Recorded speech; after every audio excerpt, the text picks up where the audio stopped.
যারা কুরবানি করছেন কোনো রকম যেন আল্লাহ তাআলার সন্তুষ্টি ছাড়া অন্য কোনো নিয়ত না হয়। আল্লাহ তাআলার সন্তুষ্টি করার উদ্দেশ্য করে যদি অল্প কিছু অর্থ কুরবানি করা হয় তো মহান আল্লাহ তাআলার দরবারে অনেক সওয়াব হবে। আর যদি গোশত খাওয়ার নিয়ত বিভিন্ন নিয়তে হয় সব বৃথা যাবে।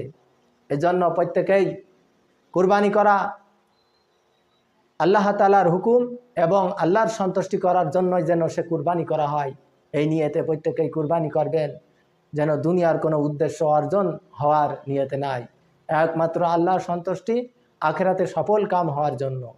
কুরবানির অনেক সওয়াব। একটা ছাগলের গায়ে যত পশম আছে, লোম আছে, প্রত্যেকটা লোম পরিমাণ একটা করে নেকি হতে থাকবে। একটা ভেড়ার গায়ে কত লোম আছে, একটা গরুর গায়ে কত লোম আছে। কুরবানি অনেক ইতিহাস। হযরত ইব্রাহিম আলাইহিস সাল্লামের শেষ